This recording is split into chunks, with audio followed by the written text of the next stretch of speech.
Welcome back, everybody. Welcome back to post-episode issues. This is for Vikings, Season 3, Episode 4, Scared.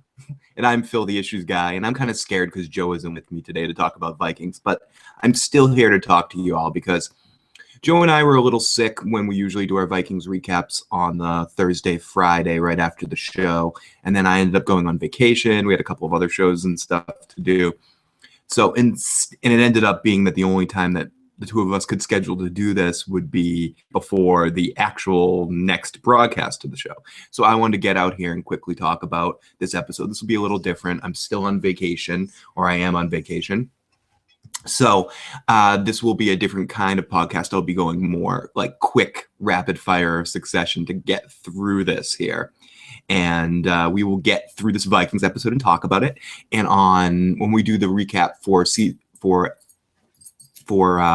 episode 5, we'll have Joe talk a little bit about what he thought of this episode as well, just so we can get his perspective on it too. So I just wanted to get out here quickly today and before it got too late in the week and talk about Vikings. Now, right off the bat, crazy episode of Vikings. It was a little bit more of a TV-oriented episode, I would say. It had that television feel to it, and especially we seemingly lost one of my favorite characters on the show with Siggy. And I'm not sure I love the way they had her go. I do appreciate that they had her connect back to her husband and her daughter, who I think that angel was her daughter. People can correct me if I'm wrong. That she saw, and I felt for her and felt for her connection. But one of my second favorite female lead on the show, I mean, I know there's a bunch, but I would much rather have lost Aslaug, have her disappear into the ice somewhere. I really liked Siggy. I think she gave you a different perspective of a different female strong character other than Lagatha that came from a different perspective, but still was as powerful and as strong. So I'm going to miss her on the show, and I think it is a grave disappointment that she is gone. So let's get into this recap as I'm alone right now. So I will in a hotel room, and it feels really weird, especially without my headphones on, to be talking in a hotel room. I can hear little kids screaming and yelling as I'm like very close to a water park. I should carry the computer out and show you guys the Viking water park I have a few steps away. So that I'm too sick to go wading in, because who wants to go wading into a sick water park? Speaking of sick, this episode of Vikings, it kicks off with Aslaug trying to comfort their sick son, her and Ragnar's sick baby who's crying. She demands to know what Havard is. How is Havard? Our mysterious stranger. And the child is suffering so bad she just can't handle it. Siggy says and gets into her face and says, no, she doesn't mess around. She just looks at her and goes, listen, hun. You really need to take care of your own child. You can't be in this position to constantly be worrying about someone else taking care of your kid or securing your kid's happiness or sadness. And again, this goes to what I was saying, where I really love the way Siggy's a character and the actress portrays it excellently. Someone that's just not going to take shit from no one and isn't going to bullshit you either, isn't going to tell you what you want to hear, is going to tell you what she feels like you have to hear. And I really do appreciate that about her. So the mysterious stranger rushes in and he rubs the baby or does some weird stuff. He coos, there's no more pain. There should be no more pain. And the baby just falls asleep nice and tidy. And as the other kids are kind of watching, looking on, going, what the hell is up with this guy? Is he good? Is he bad? I don't know what the situation is here. I feel like we know a little bit more about him at the end of this episode, or it opens up more questions, depending on how you want to look at it. A couple of our viewers and people that are watching our videos have speculated that he is a god. I wouldn't look past that, or at least a servant or some sort of connection to that. We haven't had any direct correlation with that on the show. It's always been in mystery and code, not directly represented. And I think maybe he might be our first example of actually seeing a god in this world from their perspective. Who knows? We'll see how it goes. We'll see if he comes back. We'll see if we find out more about him being a con man or more about some of the things he says is the truth. So he rushes in. He rubs the baby and says, "No more pain, no more pain." And Aslaug smiles at him, and they give each other like doomy eyes back and forth as Sig just chases him out of there and then just looks him in the face and is like, "I know who you are. Tell me who you are." And he says, "You know who I am, and you know why my power is so good." She asks if he's a god, and he says, "I wish. For who would not wish of such things?" Well, Jim Carrey and Bruce Almighty, being a god isn't fun when Morgan Freeman's just having you do it part-time. It is not fun. You're not fun anymore either, son of a bitch. Oh, golly. So here we go. We continue. Ragnar and his men are heading back to camp after the battle, and they're kind of carrying their wounded.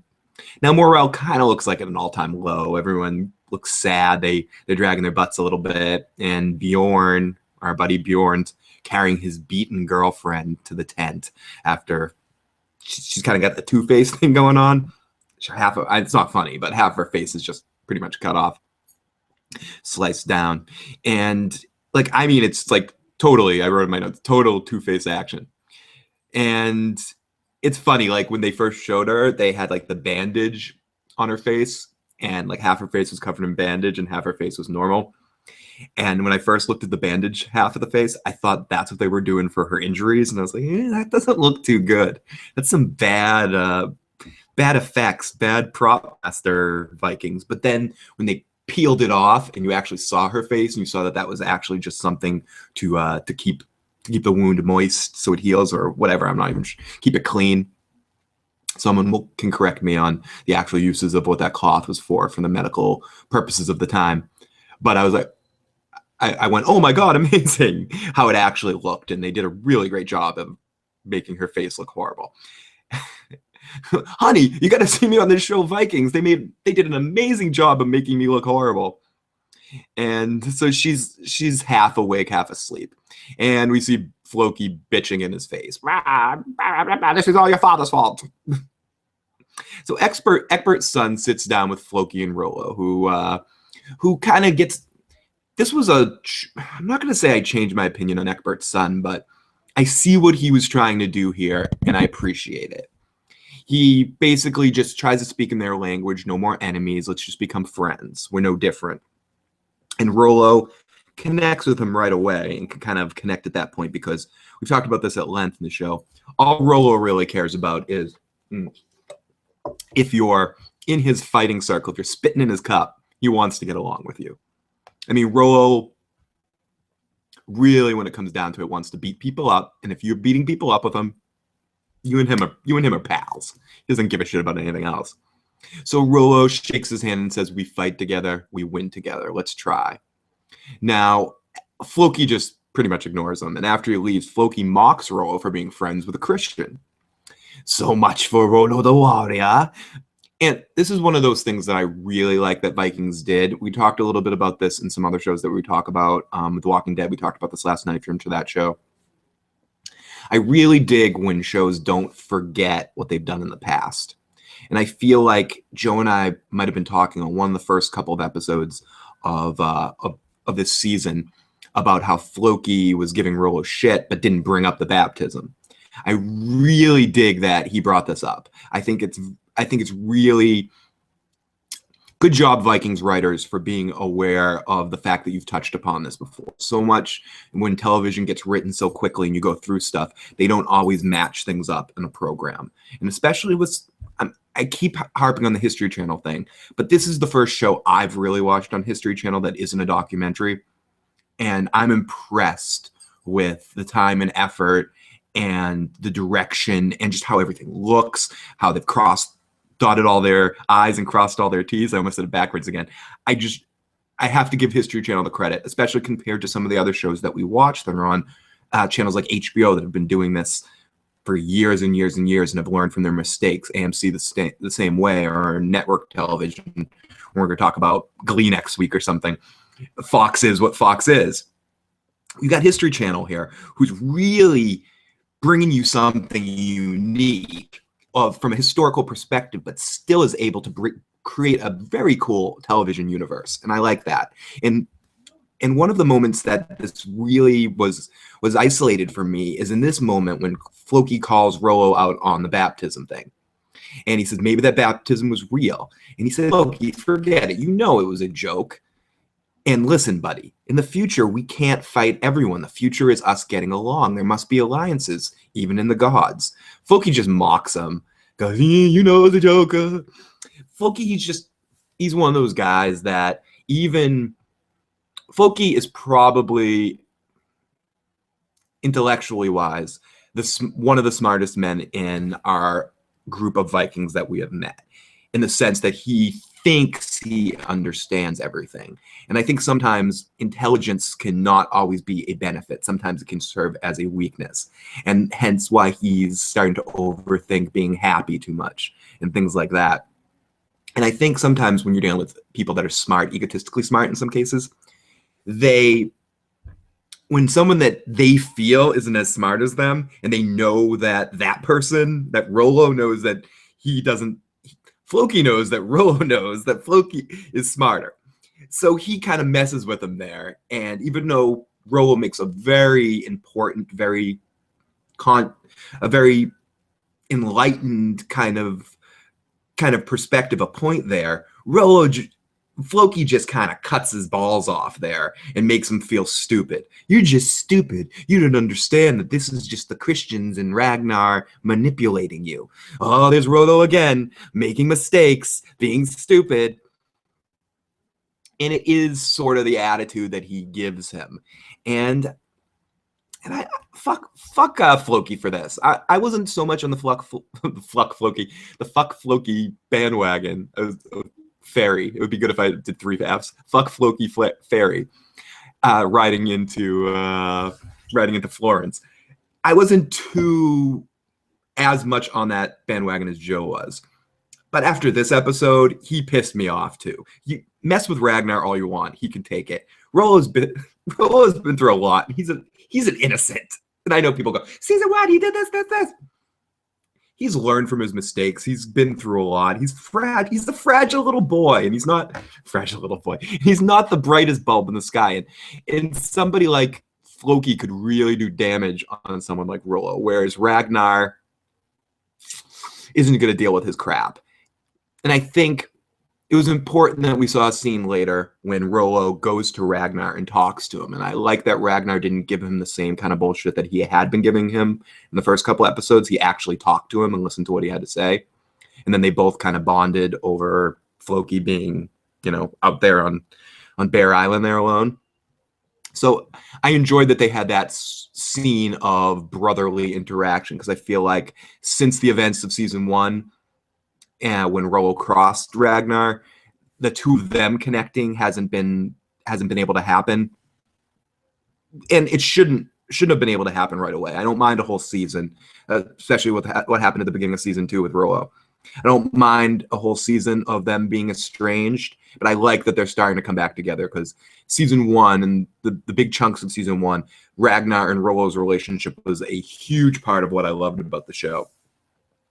So here we go. Ragnar's laying down by the water, and Princess Kwenthrith, wacky pants, goofball, goony goo goo here, finds him and realizes he's wounded. And she asks to help him. So he says, help me? Oh, you're gonna help me. He says, lay back down so she can make it better. And she gets right on top of him. And I'm like, what's going on here? And she pees on him. She pees on the wound, and she's smiling the whole time. She's happy because she just, excuse me while I have to step over here for 1 second, guys. She's real happy because she gave him the golden shower of all golden showers. the soothing, healthy-oriented golden showers. And I thought this was a really funny scene, and pretty historically accurate as well. A sense of, at the time, this was something that people did to help them destroy infections. This is a thing. If anyone thought this was just kind of a television goofball, let's let the crazy understudy of Helen Bonham Carter do piss on Ragnar so we can get some sexy something or other. I don't know. Not that anyone finds. Well, I guess there are some people out there that would find this sexy, but ew, gross. What's happening? Ew, stop it. So she pees on him. I want you to pee on me. She's happy because the golden shower, and he says, I guess I should thank you. Now, Ragnar also gets into telling her that her brother is weak, just like a puppet, and he will be her downfall. She says, and this shows that she's a little bit more aware. We didn't know this until this point. She's savvy, a little savvy. She says, Ecbert has his own agenda. He had you fight because he wants Mercia, and he thinks I'm dumb. Ragnar says, I didn't fight for Mercia. I fought for my people. And being the constant charmer, gives her the eyes and says, and for you. And then she lays him down again, and I couldn't exactly tell if she laid him down to bone him or to pee on him again. I tended to vote for bone there. You guys will have to tell me your opinions in the comment section. I didn't even open this up, guys. By the way, this is the Issues program if you've never checked this out before. And we like to usually come out right after a broadcast of a show or soon after the broadcast of a show and give you guys our first opinions and also let you guys share your opinions. So depending on when you're watching this, we'd love to hear what you thought of this episode of Vikings. You can also check out some of our other stuff at issuesprogram.com. And Joe's family's comic site is g4etc.com, and you can find all the descriptions in the description box below. So please like, share, do all that fun stuff with this video if you enjoy talking about Vikings and you enjoy talking about television shows. Like I said, we'd love to hear what you thought of this episode of Vikings. Please use the chat room if you're popping in here live. And this is at an awkward time, so I know probably not going to be a lot of people watching live. Or when you're watching later, please use the section. Or if you're watching this in a different place, like over on Beamly or something like that, you can comment in those areas. Wherever you're watching this, wherever it's embedded or you're checking it out, feel free to comment, and eventually I will read it and get back to you. Or Joe will get back to you, one of the two of us will.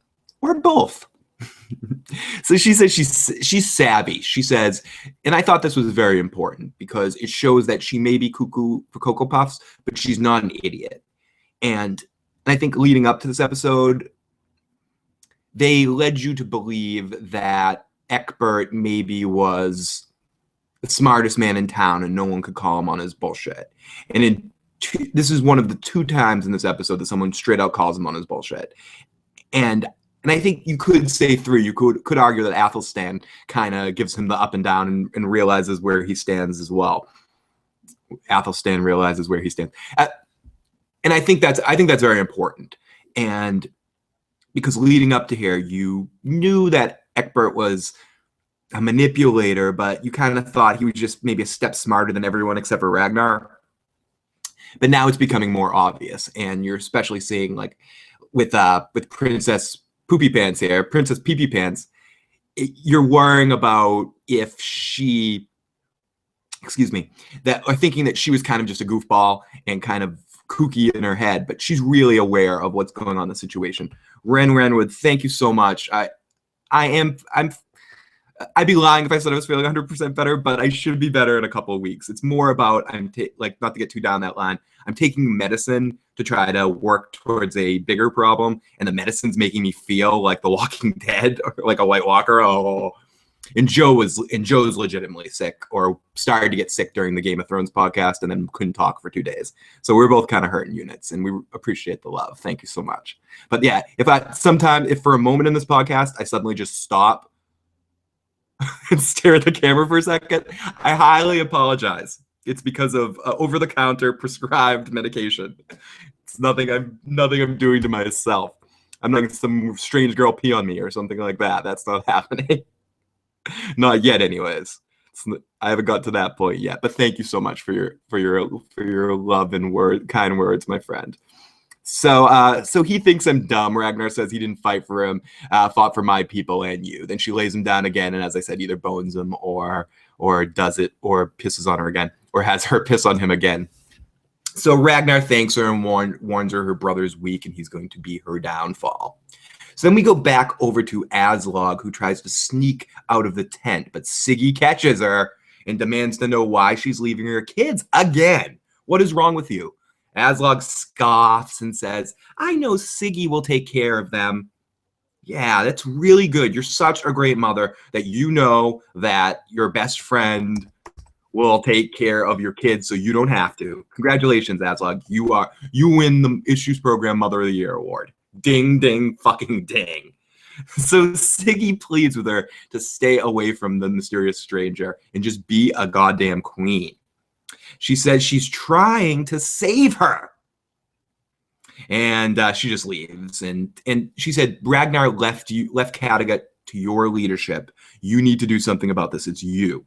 But Aslaug just kind of ignores her and leaves to go meet up with the mysterious stranger. And Siggy yells, if you're not going to do it, I will accept your responsibility and I'll do it. And again, this is one of those reasons why I just love Siggy. When they first set up season 1, you could have got the impression that Siggy was extremely power hungry. And I'm not saying she doesn't desire being in a position of authority or power. But I guess when I first was introduced to her, I kind of thought she was going to be the type of person that would immediately go and try to come on to Ragnar so she could be the queen again, and that it would just all be about her being the queen. But over time, you've developed the understanding that, yes, she likes the finer things in life. She doesn't want to just be one of the villagers. I mean, she will if she has to be. But she is used to a certain lifestyle and she enjoys that kind of lifestyle, but that doesn't lead her decision-making process. Family, love, respect, protection of Kattegat. She and the Earl, I'm blanking on the Earl's last name, the Earl from season 1, they really had a very good connection, and she helped him in his rule. And I think in a lot of ways she was the heart of that rule, especially post his 2 sons dying.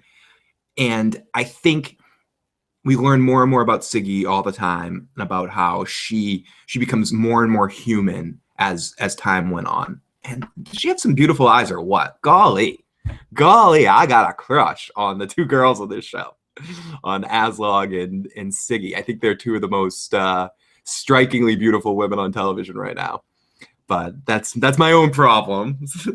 and like I said, I've kind of had a thing for the actress. I don't mean in a dirty way, just in I love her work, and I love the character she plays since Heroes. And I'm also a big Glee fan, and I loved her in the early parts of Glee, where she played probably one of the most manipulating characters ever on television on Glee. So I really dig her, and she's going to be extremely missed on the show.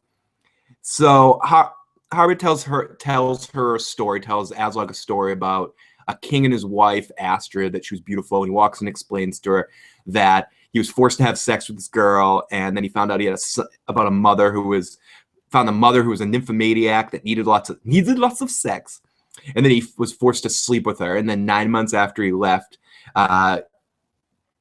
there was Olaf, now in power in Russia, and she says, he's your son, and he says yes. And she goes into, I will do anything to stop the suffering. And then he said that I will do anything to stop a creature's suffering. And then they go into a room, they go into a closed room, and he goes, yo, your husband's long away. I know what you need. He's like, what? He knows what I need. What do I need? They slip into a cabin, and he doesn't ask her. He doesn't suggest it. He doesn't come on to her. He just starts taking off his clothes. He's like, yeah, Batman. But he doesn't have Batman on under him. Doesn't have Batman PJs, his I'm sick Batman PJs on. He goes, Aslaug, take off your clothes. And she says, it's cold. And he says, then, you're cold? Why don't you just go back to your children? You don't want to be taking off your clothes. Your children are over there. And in fairness, he basically just spelled it out to her. Listen, you either stay here and you do it, or you go back to your kids where you should be. Essentially, you almost gave her that look like, oh, you're cold? You don't want to do this? And go back to your freaking kids. But he knows, and I think essentially he knows what she needs. And I'm not talking about the sexual. She needs the connection. She needs the love. Because ever since Ivar is his name, I believe, was born, Ragnar has not been the same kind of person to her. And especially since he started coming to realizations of what everything he's lost with losing Lagertha. His relationship with her has really been estranged. So it's not really about the sex, it's about the connection. It's about feeling loved, feeling beautiful. Something that we learned a lot about her last season, that's very important to her.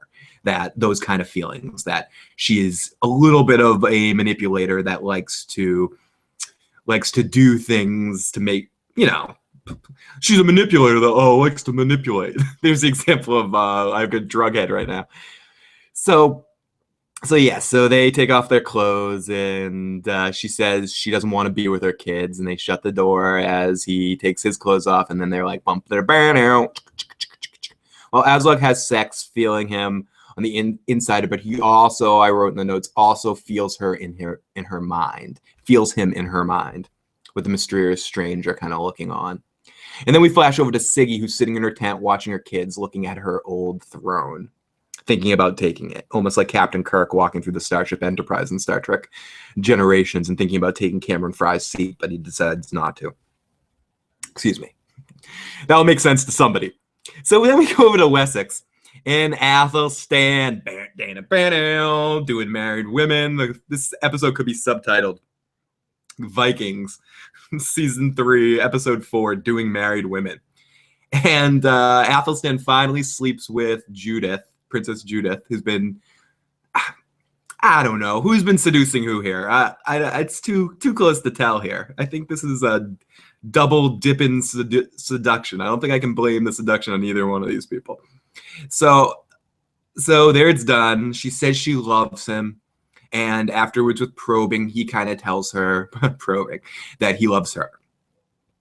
And I believe her. I don't know. I don't know if Athelstan really loves her. I think he has some sort of affections for her, but I question his love for her.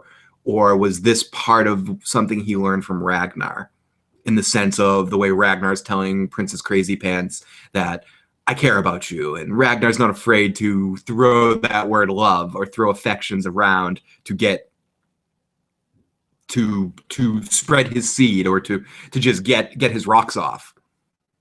To do it. And I just wonder how much of this is Athelstan kind of doing his manipulating a little bit and taking what he wants, essentially. I could be completely off base here, and he could have extreme love for her, and I believe he does love her in a priest way. And I think this is the conflict inside of Athelstan. He forgives and loves everybody, but then he has that taking vibe of the Vikings, that I'm going to take what I want. I'm going to say what I want, do what I want, because everything I can see, these sunglasses, these are mine. They might not be mine. I'm so lonely, so lonely, so lonely. I'm sad all alone. So it's very, very, very, very interesting stuff here, that I wonder Athelstan's real feelings about this girl, and if he is just kind of getting caught up in the moment of it, or if he actually does have deep affections for her. It'll be interesting to see as time goes on. So they're close. She says she loves him, and afterwards he tells her he loves her, and they're very close. And it's like a lot. And I wrote in my notes at this point, it seems like a lot's happened between these two episodes. It seems like we've had a good stretch of time in some of these places, and in other places it doesn't seem like a huge stretch of time. It's weird. We get to the brother and sister of Mercia talking about how they're aware of Ecbert's plan. This is we get a little bit of inside baseball here, and of her protecting him as Ragnar protects her. He needs his name is Buggert, I believe his name, or Burgert or something, to figure out his head so he won't get hurt. He says he won't stand. And they talk a little bit about the whole Mercia and Wessex combining, and he says that the people won't stand for this, and she says the people may quarrel, but it may say no to Wessex, but they will, because it'll be better for the people in general. She says people might feel like a second for prisoners, but it's better to be a prisoner than be dead. Prisoners can always escape. Sorry, that got a little confusing in there. In the middle of that got a little confusing. But basically, they had a conversation about how when Ecbert comes in and kind of starts to take control of Mercia, or we get a little bit combination of the two, the people might have a problem with that. And she says, well, the people will feel like prisoners, but prisoners are better than dead, because prisoners can always escape. So then we see Floki looking at Bjorn and his girl, kind of comforting him. They look at Ragnar, and he gives Ragnar kind of a death stare. Bjorn says, this is not Ragnar's fault, to Floki. Floki says, no, you're right, it's someone else's fault. Not clear to you who brought the Christ God upon your lives. Is he talking about Is he talking about Ragnar or is he talking about Athelstan there? I'm very curious. Here we go. We got a good question. Joni Stark, our Ned Stark's illegitimate daughter. Hey dudes, Mr. Game of Thrones videos and see the live podcast. Just wanted to say hey and awesome. Oh, any chance of reviewing the Game of Thrones Telltale game? Sorry for intruding. Joni, honestly, this is the kind of, just to be straight out, there's no intruding here. Like any relationship that we can build with you guys and you guys feel comfortable coming in and talking, there's no, there's no talking Game of Thrones. I'm not going to spoil anything, but there's no talking Game of Thrones on a Vikings cast. Damn yo. Joe's working right now. That's why he's not sharing the fun with me too. And you can check, if you check out the past videos, you can see our Bastards Broken, our last Game of Thrones podcast. And I did do a playthrough of Chapter 1 of the Telltale game, and I did a playthrough of Chapter 2 as well, who Ren was one of the few people who got to watch it because we had like a video problem with that. When Chapter 3 comes out, I will play Chapter 3 on the channel as well. And when all of the chapters are finished, Joe and I are going to do a recap of the whole story from beginning to end podcast, where we talk about everything that happened in the Telltale game from beginning to end. And so keep an eye out for that. And when the game comes out, when Chapter 3 comes out, I will replay Chapter 2 into 3 on the channel so I can have everything on the channel together. So love that game. I freaking love that game. And actually, I wouldn't mind Telltale doing a Vikings game too, just to bring this around. I could see them doing something really cool with the Vikings storyline. So Johnny Stark, thank you. Make sure you give your dad Ned a huge hug. Give him, can never can tell what might happen to a guy like that. But no, thank you so much for your kind words. It really means a lot to us. It really does. So to Ragnar and Rollo, here we go. And Ragnar and Rollo are talking, and Rollo's telling Ragnar about what Floki says about ignoring their gods for the Christian god. And Ragnar says, unlike Floki, I can't speak for the gods. And Rollo kind of gazes over. And Ragnar says, my desires never changed for our people, but now that I'm king, it's time to implement them. What limits did Odin put on his power? Who's to say, unless I can seek out those limits, how I... Now, Floki keeps threatening me with Odin, but if I ever met Odin, I'd be happy to meet him. If I ever faced Odin, I'd be happy to meet him, and I'd be proud to look him in his eye. And I think that's very true. Ragnar's made it very clear since the beginning that, yeah, he wants to conquer, but he knows, similar to what Rollo was talking about, you can't fight everybody. And commerce and getting people to give you things is just as good as killing them out of fear. And I love the way Ragnar is going with this. It's very cool.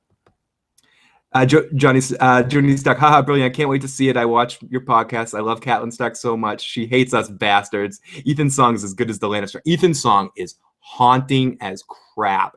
And I love how, sorry to go down a buttonhole with this, people that aren't too into this information. But I love how, depending on the decisions you make, how the song changes. And yes, us and Miss Stark, us, Joni Stark, or Joni, is it Joni or it's Joni? So Miss Stark, yes, us bastards need to stick together.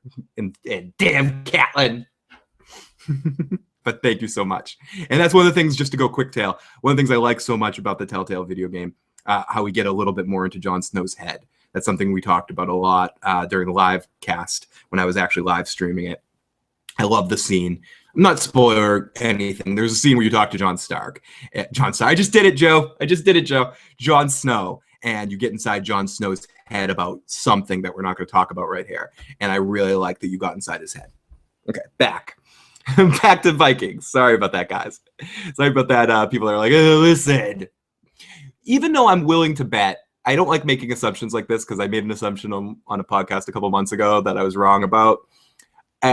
My assumption is that not everybody, but there's probably a moderate amount of crossover interest between Game of Thrones and Vikings.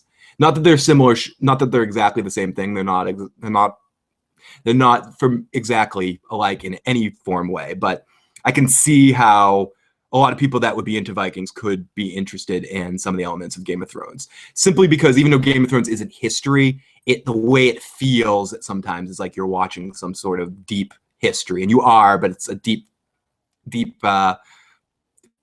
I was going to say not fantasy, but a made-up world inside the mind of the great George Martin. But whereas we're learning about real history, and there's a lot of if you look at some of the history of the world of the War of Roses and things like that, a lot of that influenced George Martin in his writing of the Game of Thrones series. So there is some elements of historical accuracy or historical inspiration in both series. Sorry, I'm intruding on your Viking speech, pal. Just showing you love. Your outlooks are excellent and fun. Johnny, by the way. Sorry, Johnny. Dude, sorry. I've mentioned this before, but I got a little bit of taking medication head, so I'm as bad as I am at reading names and reading in general. I'm very bad. But don't worry about it, dude. I appreciate you popping in to say hi and sharing your thoughts, man. And it let me make a cool point that I've been thinking about as well, about the historical elements of Game of Thrones that I've been wanting to talk about as well. That there are some influences from real historic events from the War of the Roses that is very comparison to some of the stuff that's happened in Game of Thrones. So here we go to Ecbert and Lagertha. They're getting dressed after post-coital fun, and he asks her if she's going to stay at Wessex with him. So obviously the blood thing didn't scare him off too much, but it did make him want to kind of make sure he put his stamp on here, because he's like, no, you're staying. And she kind of scoffs at the idea. She's an earl and needs to do her work. She knows that at the end of the day, the only person that Ecbert cares about is himself and getting what he wants. So she gazes him or reads him well. She had her fun, and that's all she needs. She's gotten everything she wants from him. She was curious about having sex with a king, a English king, and she did it. She made him watch the blood thing last week, and now she has him begging her to stay for more and completely showing his hand to her. Lagertha is so amazing. Again, I said this so much last week, and I don't want to belabor the point. She's one of my favorite characters on television. I love the power and the innocence and the sexual energy and the warmth that this girl, that this actor, this person portrays. I love Lagertha, and I'd be obsessed with her too if I was Ecbert. And obviously I am. I'm like, oh, Lagertha. And again, one more time, sorry, Johnny. I really love that. I really love it.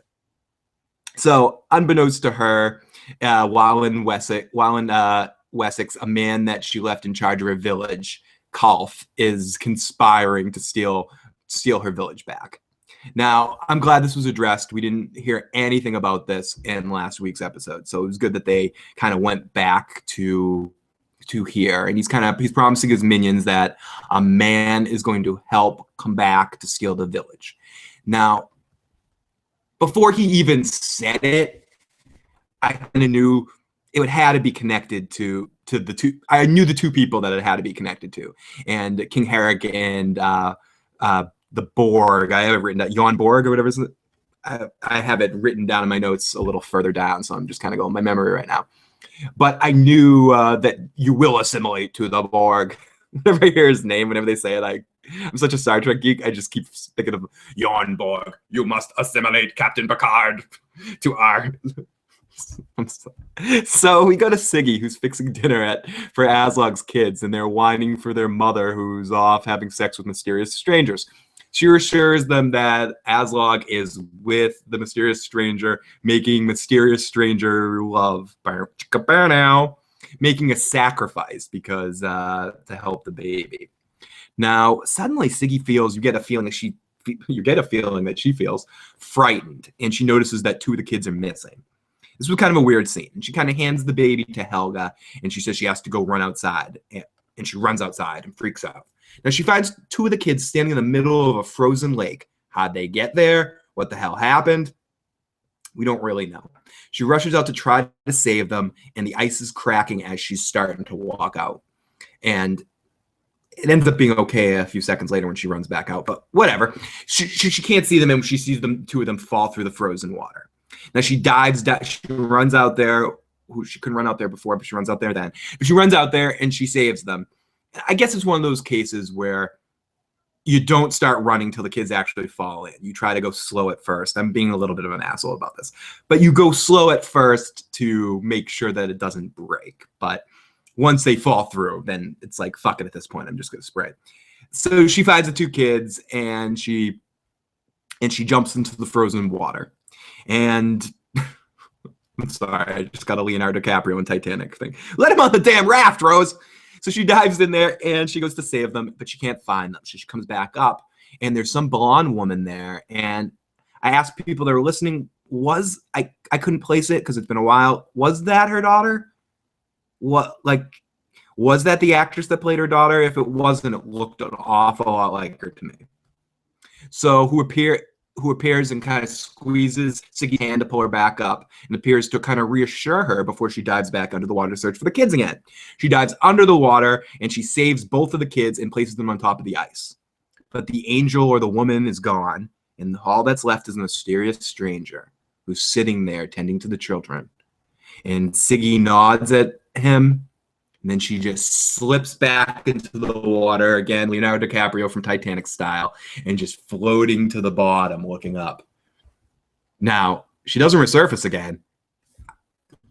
Granted, this is a show that we've seen Athelstan have bloody hands at the end of an episode, and that just gets forgotten about the next episode. That kind of freaked me out. I'm just wondering if this is real. And unfortunately, with something that the mysterious stranger says later, I fear it is real. And that's sad to me, that this is our goodbye to Siggy. It seems like I'm happy that she got to die saving somebody, protecting her village, going out, understanding that maybe the mysterious stranger isn't that bad of a person. And similar to what he says later to Aslaug when he's talking about Siggy, he says, she's happy now, she's with her husband and her sons. So I understand that to some certain perspective. I love the character and I'm going to miss her. So we go back to Ragnar and the troops returning to Wessex, to Ecbert, greeting them. He greets his son. He makes sure he tells his son how faithful and loving his wife has been, because we know that she knows the dirt on him about having sex with Lagatha all the time. And I'm not sure how much. I don't think it's good to be the king. He doesn't really care, but he is protecting her, and which is nice that he's protecting Judy. Or is he protecting Athelstan? It's interesting to wonder who the king really gives a shit about here in this situation. So we see Athelstan in the background, and it's very, very cool how they shot this. They shot Athelstan in the back, covered in darkness, so you don't actually get to see his face. I thought it was pretty cool. So then we get Kwenthrith introducing her brother to King Ecbert, and he welcomes him with open arms. He kisses her, kind of kisses his ass, the king, and he's surprised that you get a feeling that he's surprised he's not being killed right here. He's starting to realize this whole ruse, and he says, Ecbert, you're a kind man. And he just kind of realizes that maybe everything is going to be all right, that Ecbert has a plan, and I should just get the plan, get on the boat, Stan. So Ragnar comes up to Ecbert and goes, I'm not kissing your hand. And they exchange pleasantries about, you don't have to kiss my hand, Ragnar Lothbrok. We are equals. And he asks him how the settlement's going, and Ecbert tells him to go ask Lagatha. So here, I like that we're already starting to have more of them this season than we had all of last season. I think we've had more this season. Ragnar and Lagatha scenes. Love the two of them together. I love how she is the only one of all the Vikings that we know, our other Viking characters, that could call him out and he's forced to listen. And I really like that about Lagatha. I like that she is the person that can tell Ragnar he's completely off his rocker or completely wrong about something. Ragnar asks Lagatha how the settlement is going, and she's concerned. He tells her that he tells her that the princess peed, and I mean gave her medicine. She refers him that, and she says that he says, "Oh, I see that you've sacrificed part of yourself for this settlement," and he says, "I had the princess pee on me, and I mean gave me medicines," and she reassures me that she sacrificed herself for the common good. And Ecbert has ensured their safety. And they twist around each other, and they say that they both sacrificed, as I said, for the common good. It's great how, and she just kind of calls him out because he's being all high and mighty and highbrow about it, like, "Oh, I hear you slept with Ecbert. Oh, you're selling yourself short. You're selling your," and she just is like, "Wait a second, what are you doing with Crazy Pants over there?" "Oh, she just pissed on my wounds. There's nothing else going on there." Ragnar, we're both selling ourselves short for the greater good. And again, I wrote this in the notes, and I'll say it one more time. I love how Lagatha completely can call Ragnar out on everything. And she's smarter, as cunning, and been inside his head before he was king or earl. So she understands the way his mind works from base level. Then we see Ecbert's son grab him and say, hey, brother, who it seems like Ecbert's son's really trying here to connect with these Vikings. Seems like a big reversal from the last episode where he was still kind of, I have to shoot on my men. It seems like he's starting to come to grips. That's why it seemed like a lot of times passed. And Ragnar turns to him in his own language, in English, says, I don't like you. And this guy looks at him like, why'd you say that? So then we get to Bjorn, who's tending his girlfriend in the other room. He has a hard time looking at her face. She cries that he won't marry her now, and he reassures her that he still wants to marry her, and he kisses her bloody lips. Bjorn gained some points for me in this episode. He was really, really attentive, and he did what you're supposed to do in those situations. And I think if the same thing happened to someone I love, it wouldn't stop me from loving them and wanting to be with them at all. I think anybody that is in that position, I mean, in this world that we live in 2015 right now, is kind of a horrible son of a bitch in that kind of situation. I mean, if you lose somebody for non-super... Who am I to tell you why you should stay or not stay in a relationship? But if someone you're with is injured in their face and you're not with them anymore because the way they look, and you still love them, they're carrying a child, like all of that. If Bjorn had really been like, I'm done here, I'm sorry, Bjorn would be the most horrible human being on earth. He'd be next level scumbag. So it was good that he did this, but it also, I think it was obvious. And I think the important thing here is that he reassured her, because if you're in her position, and having been in some positions like that before, going through some medical shit and dealing with that, sometimes that medical shit can negatively affect the people you care about, and just on a base level. And it would be very difficult for me. I appreciate on a great level how he's interacting with her and giving her the reassurance that she needs to feel better about herself in recovery here, and to make sure to do similar to what Rollo was saying to him in the last episode. Make sure she knows that she came back and it was the right situation. Ren Renwood, Lagatha is not afraid to call out anyone in their shit. Hell yeah. And that is why I love her more than anything. I went down the rant. I'm going to say it one more time. She's intelligent. She's not afraid of anything. She's tough and can beat the fuck out of people. She's beautiful. She's smart. She's cunning. And because of all of that, she has the power, the clout to call anybody out on their bullshit. And because of her experiences with men, her last two big-time relationships of being in positions with people that are so headstrong and tried to, in some ways, push them. Ragnar was a little better about it, about allowing her to make her own decisions and being in somewhat more of a position of power. But still, he just manipulated her better with it than her second husband there, the guy from last season. She really realized, I think, that she doesn't need anybody but herself. And I think a little bit of what she said to Ecbert is about herself, too. She cares about her, but she doesn't just care about herself. She cares about her community. She cares about her people. She cares about Ragnar, her sons, her son Bjorn, like everything like that, her daughter. She cares about all of that. And nothing other than that nothing's going to interfere with that. Is she like Johnny Stark asks if she's like Littlefinger with a vagina? I would say she's not like Littlefinger in the sense that Littlefinger's manipulations are for his own self-benefit, and he will hide a lot of his opinions. I would say maybe even Lotus. I would say young Littlefinger, when he was in the position to challenge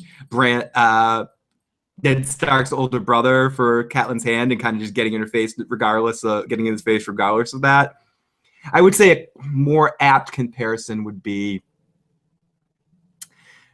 Brienne of Tarth, even though they're not exactly the same thing. I would say Brienne's someone that's just not going to take shit. I would even say them to do non-sexist thing. I would say a prettier, nicer version of the Hound too, in the sense that, or Arya would be a great. I'm kind of working it. Arya would be an even better example of it, or Lyanna Stark.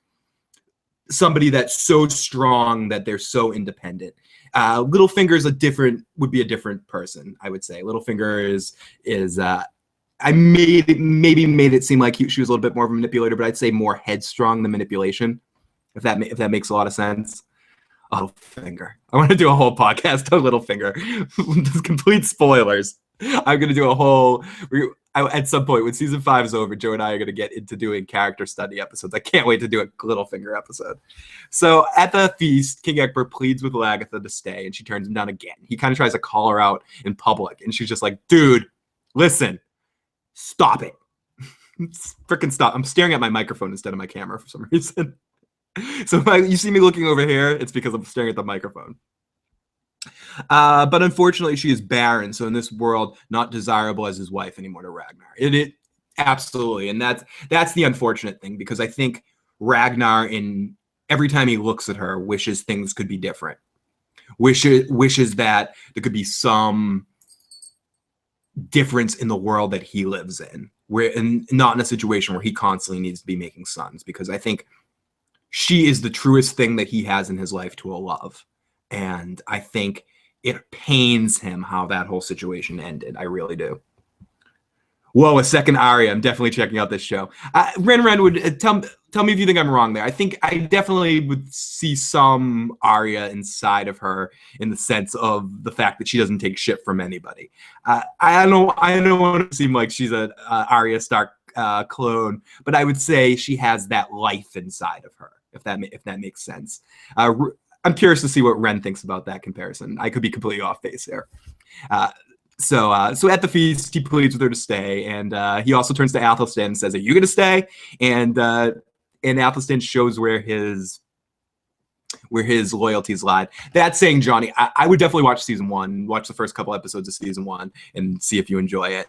It's a show that I didn't watch until recently this year, and a lot of my Ren was one of them, and Joe, my co-host on most of the shows here, both were. And I got a few other emails and a few other comments from some of our other Game of Thrones listeners that told me suggested that this was a show I should check out during the off season of Game of Thrones. So, like I said, there's not much comparison other than that they're both awesome shows that I think that you may enjoy. So I would definitely check out season 1 and a couple of episodes of season 1 and see what you think's going on about it. Lotus. Come here, puppy. Sorry, guys. I got a dog in a hotel room. I got to watch out to make sure she's not peeing anywhere. So Ragnar, he teases that Judith will be sad if she goes, and she will miss you, and so will I. Yes, Arya with power. Cool. Thank you. I'm glad. I think that was the best. It took me a while to get to that comparison. I was like, I thought the Brienne of Tarth because she's a badass, but spoiler alert of Game of Thrones, Arya becomes a badass. So I would, yeah, I don't want to get too much down the Game of Thrones spoilers because I could just get crazy. I could just something could slip in or slip out. But speaking of slipping in, Ragnar overhears this conversation and he asks Athelstan, I definitely will. The way you guys both speak of it makes me interested. Is it based in Sweden? It's based in the northern Nordic lands, and it's based very much, especially season 1, has a lot to do with the history of the situation. I think in general, it bases a lot of it on the real life historic accounts of someone named Ragnar. His name isn't Lothbrok in reality. It's Ragnar Loth something else. And it talks about his first journeys with the Viking people and the English people's first interactions with seeing the Vikings. That's the best way. I don't want to spoil too much of what happens, even though it's historical accounts, so you can just kind of look at history books if you want to know what's going to happen. But you guys can still hear me while I'm still in the room. But get up here. But season 1 has a couple of exciting moments of watching them first interact with the English. Johnny Stuck says, I know they film here in Ireland, but I mean it's based in Sweden. Yeah, it's based in based in I don't know specifically where the areas are from a historical standpoint. Someone who's better with geography would know that better than me, but it is based around the Sweden, Norway, Denmark area, I believe. But I could be incorrect about that. But they do stretch out to down into England, United Kingdom, and you learn a little bit more about how England was split up before it was joined as one country. You have like Wessex and Mercia, and I forget what the third one's or one of the other ones called with the king that we deal with in season 1. And you also they're hinting at this season that we might go to France at some point. So. Should be interesting. It's definitely a show from a visual standpoint. Shares some visual similarities with the style that they shoot some of Game of Thrones stuff, but completely different kind of narrative and completely different kind of show.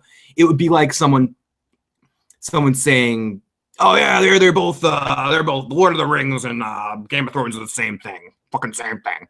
You like Game of Thrones, you're gonna like Lord of the Rings. You don't like one, you're not gonna like the other." I mean, you might not like it. It might not be your thing. But I would say, especially if you're looking for something to bridge gaps of Game of Thrones seasons in between times, it's a fun show to pick up. I liked it a lot more than I thought I was going to like it.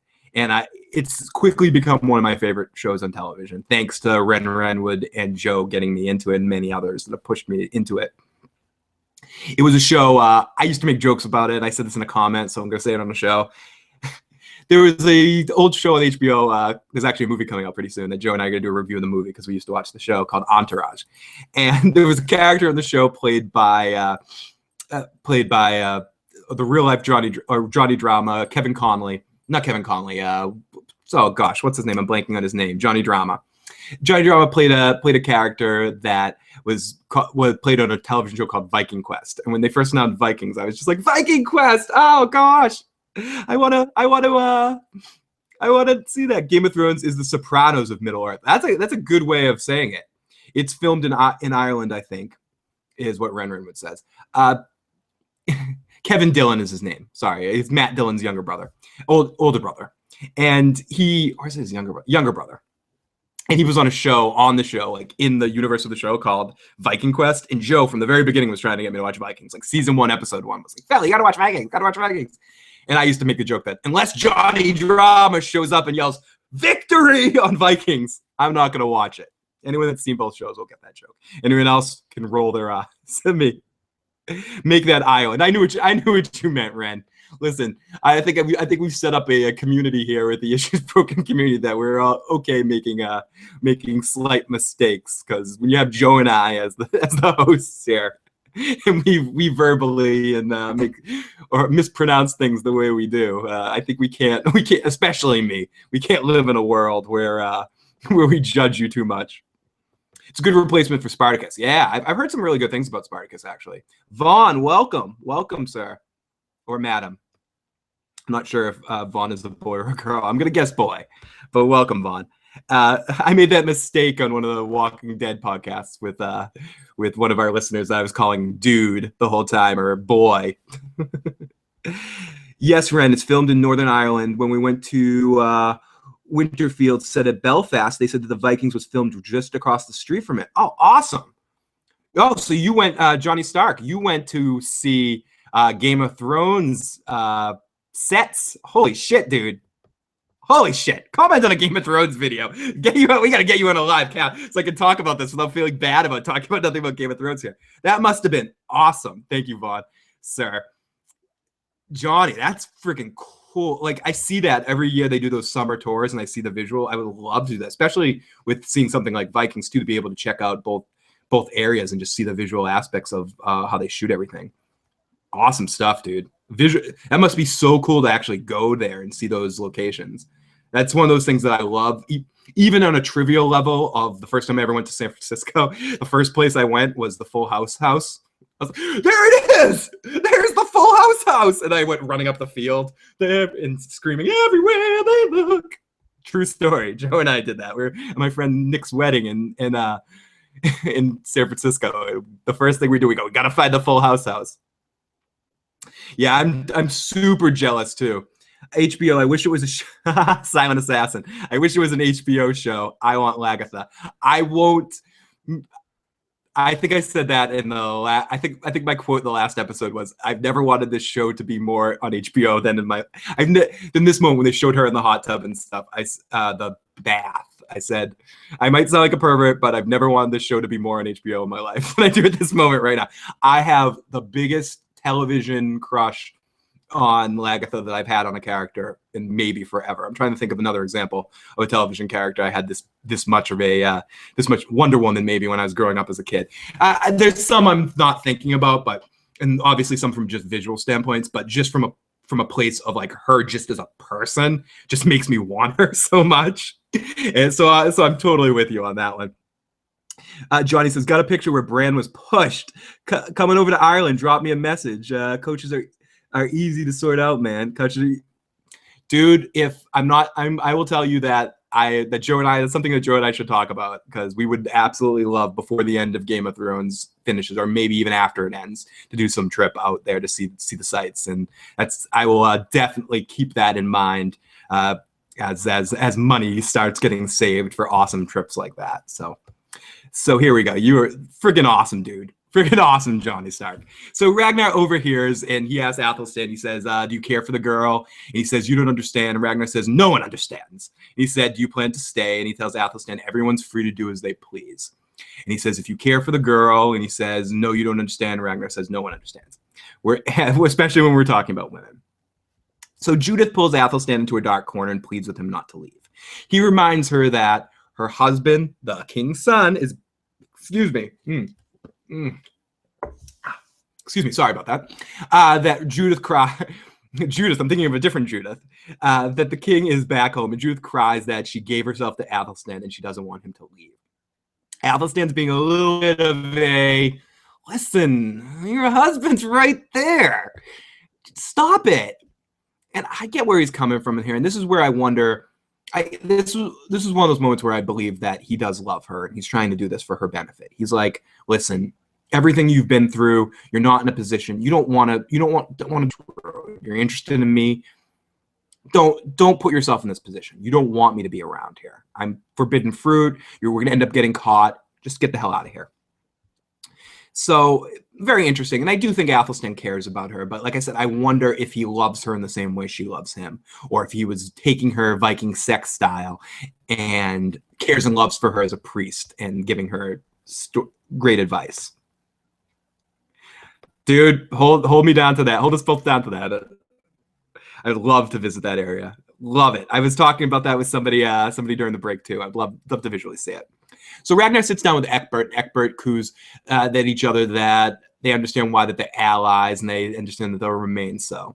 They both brothers and sisters are leaders of Mercia. Ragnar says it doesn't matter. You will rule anyway. Ragnar says all that's important is that now you have power. He also points out that the only reason that they're allies is because he needed a settlement, and Ecbert needed to take control of Mercia. It is a fun talk between the two of them as they both realize that they understand each other and that they'll remain allies. It's one of those points where, again, Ragnar does similar to what Lagatha did, because they're both very smart, and they just kind of called him out and said, we know what you're doing, but we don't care. You helped us. We're both manipulators. And this is, I thought, was one of the best points in the episode. He says, do you think you're a good man? Ragnar asks him, and he says, yeah, I think so. And he asks Ragnar back, hey, do you think you're a good guy? And Ragnar's like, yeah, I think so. And he goes, are you corrupt? He says, oh, yes. And then he asks Ragnar if he's corrupt, and he goes, mm-hmm. And then they just both look at each other and giggle. I really love this moment. It just was it was a good connection moment, a good moment when you see two people that I think in general, or at least from Ragnar's standpoint, Ragnar's a pretty good person for his people. I mean, we're going to see how that pans out. It's left to determination if you think that Ragnar is correct and Rollo is correct in what they're saying about the future for their people, or if you think what Floki is saying about protection and isolationism and being a little bit more xenophobic about it. So, I mean, that's something to debate, but I do think everything that they said there is hilarious and kind of on the basis of truth. So Ecbert is corrupt. Oh, yes. So Floki finds Rollo outside, and he's talking to the gods. Floki says that the gods are angry and that they're scared that one day that all the people are going to have to choose between the gods and Ragnar. Rollo reassures him that what the hell's that? What the hell did I just say? That Dal. Rollo reassures that they'll never have to make that choice. God damn. Friggin' sorry, I'm having a little bit of a slight moment of silliness coming over me all of a sudden. So Floki makes the classic Floki sound to that when Rollo assures him that he's not going to have to make a choice. So inside, we see Ecbert finding Athelstan sitting by himself. He asks him what he's going to do because both men have kind of left it up in his decision. Athelstan really has a chance to make a decision himself. Athelstan replies that he's leaving with Ragnar, and Ecbert sneers and kind of goes, "That's the wrong thing to do." Almost a threat. I wrote down the notes. It's almost like a fucking threat. Johnny Stuckey sounds like a young, sober Robert. Vaughn, the two counterparts having a bro moment. I've talked about that a lot earlier in the show. I think this episode was my favorite Ragnar and Rollo episode in a long time. They really felt like the two of them connected for the first time in a while. And you were talking about the Kings, yes, and the two counterparts having a bro moment, yes, absolutely. They broed up there. They totally were like, "Yeah, bro, are you faking it, bro? I'm faking it, bro." Sorry, Vaughn. I was remembering back to a different thing, but I think both are valid in the point. Silent Assassin, Floki needs to die. Absolutely. If Joe was on this podcast, that's exactly what he would say. He'd be like, "I'm gonna and have it, Joe. Floki needs to shut the fuck up or fucking die." We'll hear what Joe thinks on Friday or on Thursday evening about this episode as well. But I'm pretty sure that's the summary of what Joe would think about Floki in this point. So we go to Athelstan's not sure he made up the right route. And yeah, I thought Ecbert kind of sneered at him, the wrong thing to do. I thought that was almost a threat. I felt he was slightly threatening him here. But Athelstan's not sure at all, but he made up his mind. His future lies with Ragnar. Floki needs to die, probably will killed by Ragnar. You'd like to think that if Floki really feels this way and isn't, we speculated last week that part of this is Floki being too happy, being in too much of a position of happiness and overthinking it, and kind of similar to the arc that's been set up from the first moment of the first episode this season, where he's talking about being too happy and everything's a sense of happiness, so he needs to kind of self-destruct. He's just one of those individuals. If Floki really feels this way, shouldn't he challenge Ragnar to a fight? Shouldn't he say, because the gods will support him to go to a Game of Thrones thing, shouldn't he challenge to a trial by combat here and challenge Ragnar to a trial? And won't the gods decide? And the gods will declare the winner, and all the gods will fight with him to do if the gods are really mad at Ragnar? Maybe that's what he was hinting at when he was saying to Rollo that maybe a time's going to come when we're all going to need to get our battle lines and we're going to have to choose between Ragnar and the gods. But if I was in Floki's position and I really believed it and I wasn't just being an instigating fuck like I think he is, I would just challenge Ragnar to a fight. And he'd get his ass kicked and lose, but ultimately, from his perspective, he's supporting the gods and the gods wouldn't let him die. So it's just what I was thinking when I was watching the episode.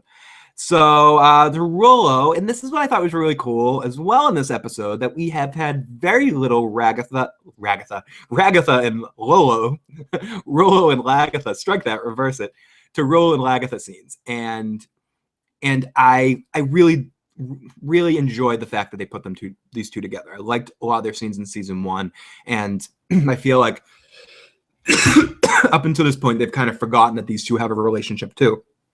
And at times in the series, they've ignored it. I believe he will cause a mess, and Ragnar will definitely not like this about Floki. I agree with you 100%. Ragnar is not going to stand for this shit. Eventually, he's just going to put his fist down. And what Joe would say, like from about last season, Floki's nonsense had sense to it because it was all part of a deeper plan. It doesn't seem like that's the case here. It seems like Floki's just being a dick to be a dick. So to Rollo talking to Lagatha, and again, another one of my favorite scenes of the night, he says, "You left your kingdom and you're not afraid?" And she says, "No, I have a good man looking after it." Rollo says, "All men are ambitious." She says, not Kalf. And this is probably the first time I've seen Lagertha be straight out wrong and just kind of overlooking being manipulated herself and allowing someone to kind of blind her with innocence or blind her with his line of bullshit. And part of that is probably because of something that got set up in the early seasons, is something that he is a really smart, or the early part of this season, he's a really smart manipulator in the way he's playing her, in the way that he's really playing off that he doesn't want anything. He doesn't have any desires, including her body, including her connection, including marrying her. Excuse me. Which is something that she projected, which is something that would be very, at the core, would have been very good for him in his future. But his response to her about not wanting people to think that it was just furthering his career and doing, marrying out of opportunity, really sent her off in the right direction. That was a smart manipulation, smart poker play by Kalf on Lagertha there. And really, she didn't call him on his bluff there. And I thought that was very, very good stuff. And so at Lagertha's village, I like the Kalf stuff that we had in this episode. He's in bed and he's woken up by his protector, by one of his guys there, and he's told that the special guests have arrived, and it's King Herrick's son to help him overthrow Lagertha, who kind of still looks young, but a lot of time's passed. King Herrick's son announces that before Ragnar killed Yaborg, the Borg cube was able to fire out and go to planet Earth and try to assimilate the whole planet, but then Captain Picard traveled back in time. I'm sorry. Every time I see the word Borg, I lose my mind. Now, he impregnated his wife, who he would not kill, that Ragnar wouldn't kill. Horik's son has married Yaborg's wife, so the baby is now his son and the rightful heir to the village. So shit is getting serious. And again, if someone had just killed the kids, we wouldn't be into this problem.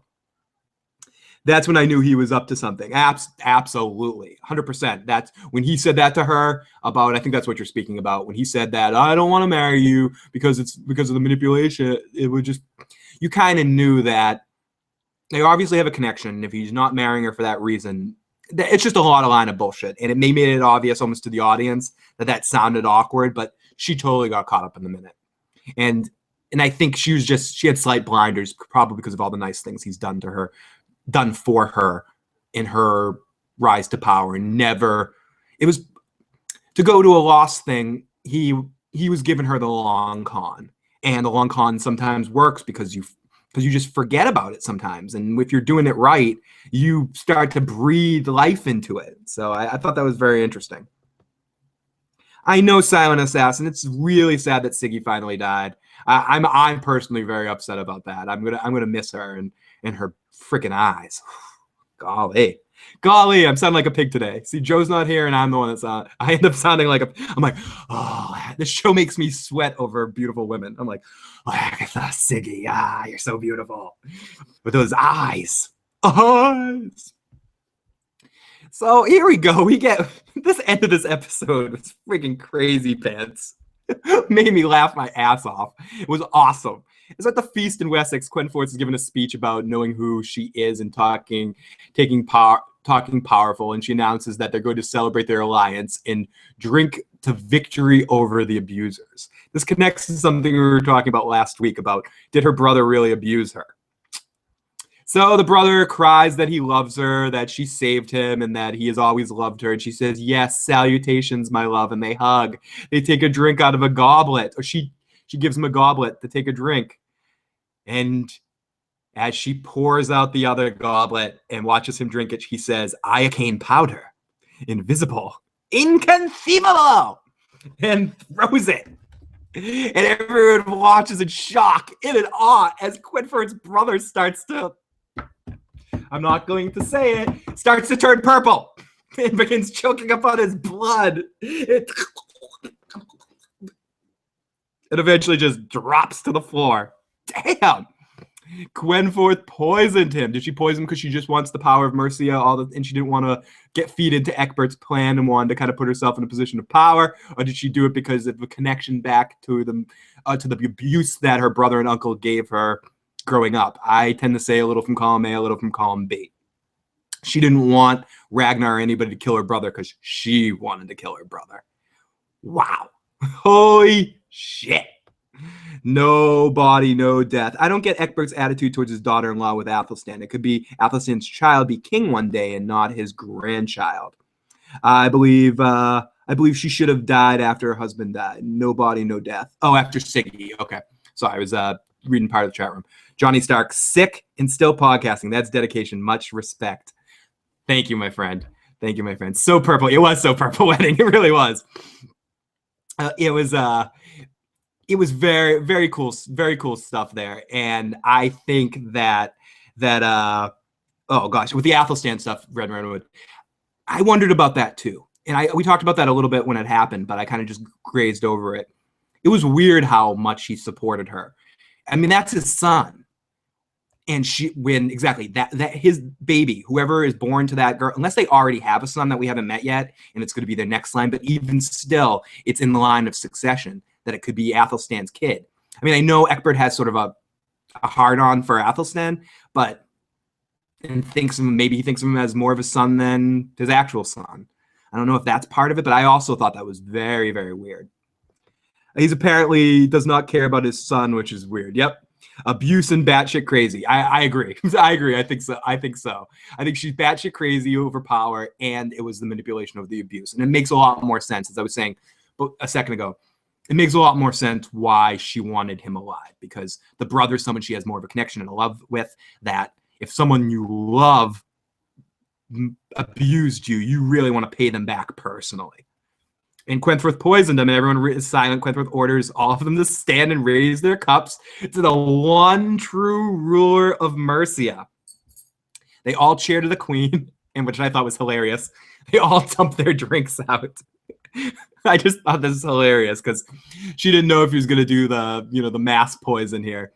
Just funny stuff. She's kind of crying, but she says something you can understand as Ragnar looks and smiles, and she is in frustration, anger. They're just all shocked and dumbfounded. I just love the look on her face. It's like,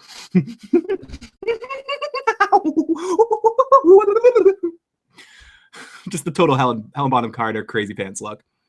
And then we see the mysterious stranger heading into Aslaug's tent, and he has a little, what's wrong? Nothing. And he goes, I outstayed my welcome, and he announces that it's time for me to go and be on my way and never be in the same place too long.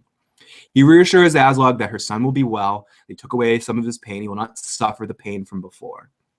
And then he tells Aslaug that her friend Siggy is happy now. She is with her sons and husbands in the afterlife. Oh, gosh, that's sad. That's very sad. It was a sad way for her to go, and I'm very curious how someone like Rollo is going to react to that when he finds out about it, because he has, I don't know, I know she's theoretically happy with her sons and her husband there, but I'm sad personally because I like the actress and I like the character that she brought.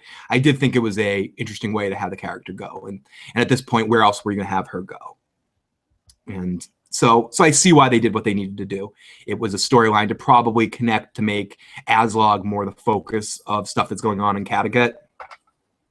So, because I just think she draws in so much attention when Siggy's in a scene, she just steals a scene. So you almost, from a show standpoint, she's the only one I care about out of the group. Or I like Floki's wife as well. I forget her name. I'm blanking on Helga. Helga's her name. Helga with the nice eyes. So before he leaves, Aslaug asks him one last time who he is, and he replies, just a wanderer. And he puts on his hood, and he wanders back out of the tent. Helga rushes to the door, and they watch him disappear into the fog, as that ultimately was the premonition that he would come there and take Siggy. We heard about it through, and I think that was the storyline too. It was about that storyline coming to fruition of everything she heard from the seer. I kind of thought the stranger was showing up to kill the seer, was how I thought the manipulation was initially going to happen. But that ended up happening in a way I did not think that was going to play out. So this show is surprising me. I like where they're going with the mysterious stranger, and I wonder if he's coming back or that was that. It's going to be interesting to see where this show goes for the rest of the season. If Ragnar comes back to Kattegat, as Lagatha's coming back to her earldom land, I'm blanking on the name of the place where she's controlling as Earl. Seeing all of that kind of come together and how it all manifests itself for the rest of the season further when we're already 4 episodes in and we only have 6 more episodes left for the season. I know a lot can happen in 6 episodes, especially Vikings episodes. They're so fucking compact. Silent Assassin says, Lagatha said to Ecbert that you only care about yourself, which explains why he does not care about his son. Very good point. Very good point, Silent Assassin. Johnny Stark sounds like the Osborne show of old. Like, who is the father of Aslaug? Good question, Renwood. It's very interesting questions that we're going to see in the remaining elements of this Viking show. Guys, I'd like to thank you all, those of you that have shared with us live here right now for this Vikings podcast. Sorry if I'm a little bit extra, blah, blah, blah. I know I'm all over the place anyway, but sorry if I'm a little extra like that because of the meds and stuff. Joe will definitely be back with me tomorrow evening. We're not going to be talking about Better Call Saul tonight because I'm just going to wait till I'm back in the studio to do Better Call Saul instead of doing it tonight. I found I don't like taking notes when I don't have DVR to pause and catch up with my notes. It becomes a very difficult thing to do. So I want to take notes for Better Call Saul when I'm back sitting home. So we're going to do Better Call Saul Tuesday evening, and it gives Joe and I one more night to get back to 100%. A lot of cool stuff to talk about on Better Call Saul this week. I went back and watched some Breaking Bad while I was sick to find out some connecting tissues into the show. And we'll be back next Friday to talk about some Vikings. And I will post the episode as soon as I possibly can to the next Game of Thrones episode. We might try to do that Wednesday evening around 10 p.m. I don't know. I've got to make sure about that. It'll either be Wednesday or it'll be over the weekend. We got to catch up. We got to get all this Game of Thrones out of the way before season 5 starts, before we fucking know it, and get through all these Vikings. I'm so excited for the rest of this Viking season, Better Call Saul. And also this weekend, I will be talking about Glee, about the season finale of Glee, because it is a show I've watched since the beginning of the very first episode and have a lot to say about it. And I will be joined by a good friend of mine from the show, one of my owners of the website that I write and post my websites at, Pandalicious from the Electric Sisterhood. I'll be meeting up with her at some point to do some sort of talk discussion about the final episode of that show. So a lot of good stuff coming here on post-episode issues. Thank you guys so much for joining us. Johnny Stark says, it's St. Patrick's Day tomorrow. I'll be out drunk, but I'll return and have a look at the live stream. Hopefully catch the stream live. Oh, yes, tomorrow night, St. Patrick's Day. God, fucking day. Everybody, Johnny Stark, I want to catch the Game of Thrones live stream so badly. I will try to post those as quickly as possible. It's going to become a little easier once the Game of Thrones season starts, because then you'll know what time that they're on. They're going to be on after the Eastern Standard broadcast every night. And then as we continue our Game of Thrones stuff, we're going to try to keep Game of Thrones on the same night, whether it's Walking Dead or Game of Thrones on Sunday evenings. So in the period of time between the end of Game of Thrones and the beginning of Walking Dead, we will be doing lots of Game of Thrones stuff on Sunday evenings.